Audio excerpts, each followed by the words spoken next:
Salve, meus nobres, um bom dia, um bom Vasco, um bom café da manhã neste dia 29 de abril de 2021. Café com a caneca do advogado. Vocês já sabem que aqui eu vou trazer atualizações sobre os processos judiciais envolvendo as eleições do Vasco da Gama.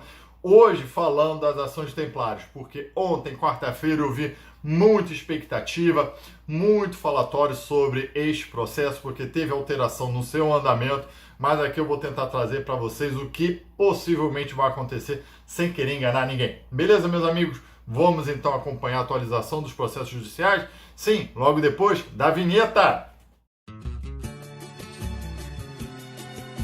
Eu sou Cruz de Malta, sou felicidade, vou balançar toda a cidade. Meus amigos, você está no Maca Vasco, vocês já sabem que aqui, quando se fala de Tribunal de Justiça, vocês podem recorrer ao canal do Maca aqui, que todo dia às 7 horas da manhã traz um vídeo novo para vocês, principalmente explicando tudo o que acontece com os processos judiciais. Sendo assim, já dê seu like aí, aquele pedido tradicional. E se você é novo neste canal, se inscreva neste canal, porque a gente está com uma meta de até 25 mil inscritos até o final do ano. Então temos muito tempo para trabalhar nesta meta. E amanhã já faço um convite para vocês. Tribunal Esportivo do Maca, 8 horas, sexta-feira, uma resenha maravilhosa, imperdível. Alex Calheiros, Léo Lacerda, do Na Torcida Vascaíno, Flávio Portuga Vascaíno e Thiago Fonte, do Vascaíno Cerrado. Meu irmão, vai ser uma resenha daquelas.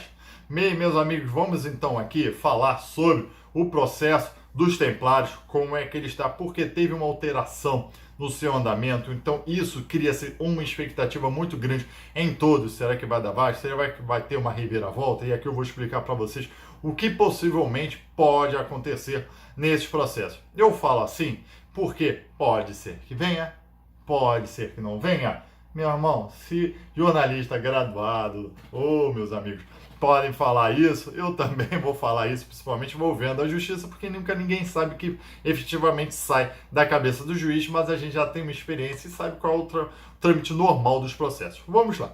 Nós temos um processo principal do senhor Eloy, que está com o juiz Paulo Roberto Correia, inclusive está na mesa dele, como que nós falamos antigamente, hoje é tudo virtual, obviamente, para decidir sobre algo. E o que possivelmente ele vai decidir?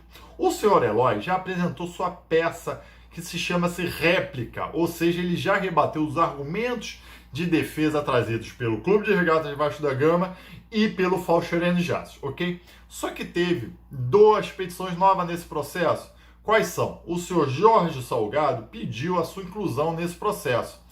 Mas o senhor Roberto Monteiro também está pedindo que ele faça parte nesses processos. Os dois alegam que o seu resultado desses processos vão afetar diretamente seu interesse do Jorge Salgado, diretamente na sua posse como presidente do Vasco da Gama, e o Roberto Monteiro, se o caso venha resultado nesse processo, pode afetar diretamente no processo ao qual ele é parte também, lá em conjunto com o Leve, envolvendo diretamente a Assembleia do dia 14 e a Assembleia do dia 7, a votação online e presencial.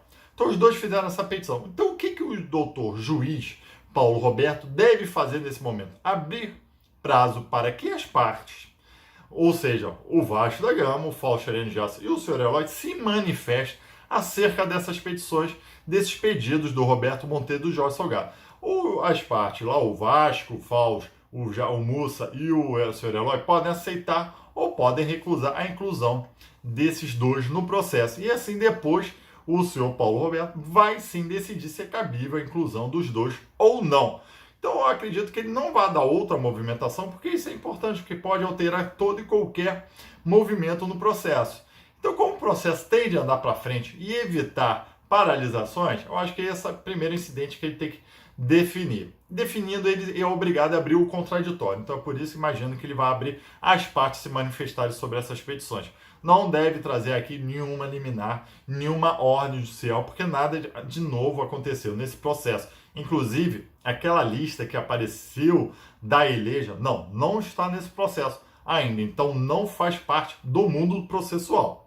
Se não está no processo, não faz parte do mundo. Beleza? Então, nada, como tem nada de novo, não imagino que vai vir uma liminar aqui.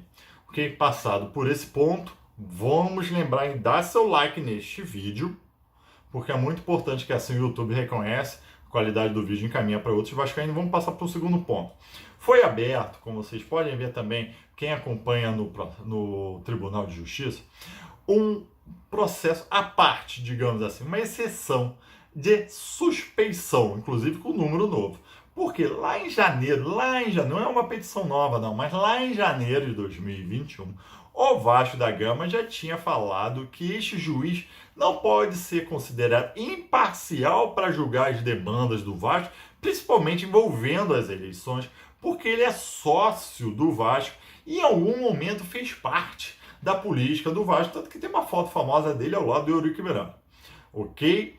O que acontece? O próprio doutor juiz Paulo Roberto, ele já falou que ele não se entende como suspeito, que ele sim tem a imparcialidade devida para julgar as demandas envolvendo o Vasco da Gama, inclusive ele cita que já julgou outras demandas, ok? Só que nisso, como é uma exceção, que é uma defesa, digamos assim, um incidente nesse processo, que tem que ser julgado, porque se for considerado como suspeito, toda e qualquer decisão que ele dê nesse processo é nula, é como se ela não existisse. Então é importante que isso seja julgado também.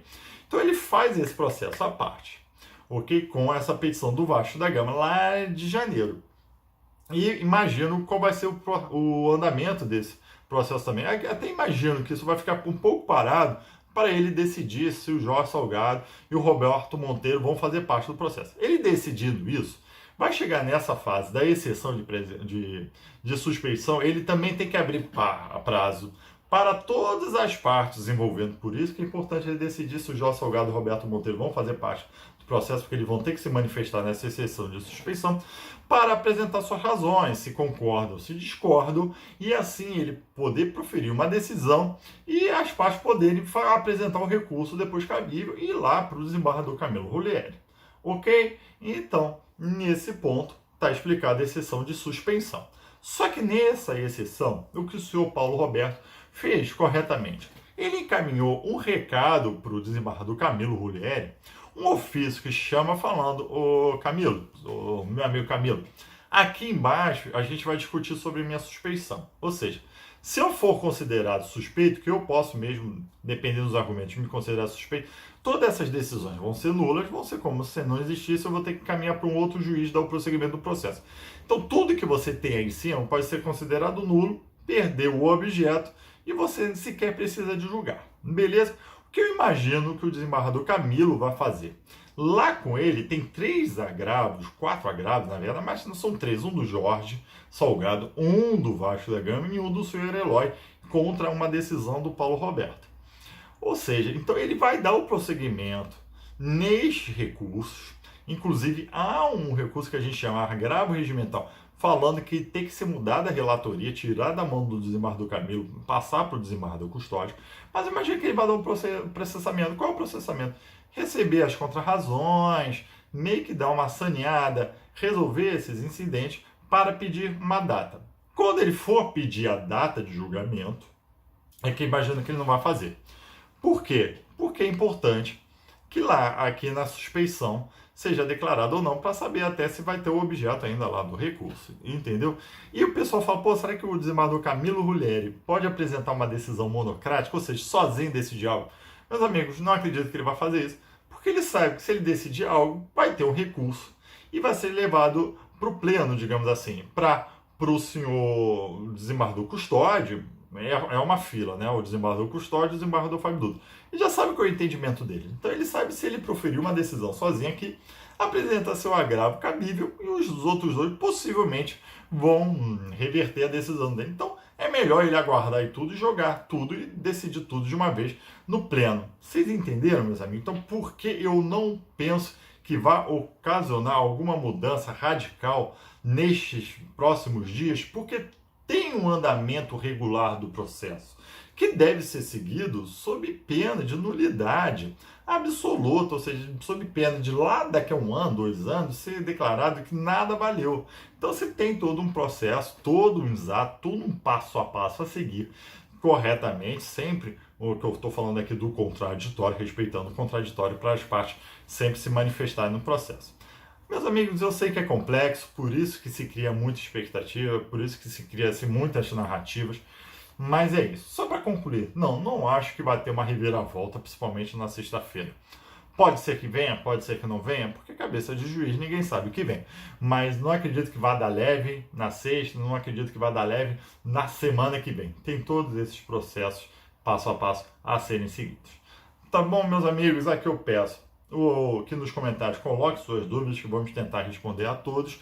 Desde já, novamente, peço o seu like, peço que vocês compartilhem esse vídeo com seus colegas vascaínos, seus grupos de Zap e Telegram, e principalmente se inscreva aqui no canal. Novamente, amanhã, o Tribunal Esportivo do MAC, uma resenha de futebol com Alex Calheiro, Léo Lacerda, Flávio Portuga, Thiago Fonte. Você sabe que sempre rola uma treta com eles, né? Um abraço, meus amigos, e tchau!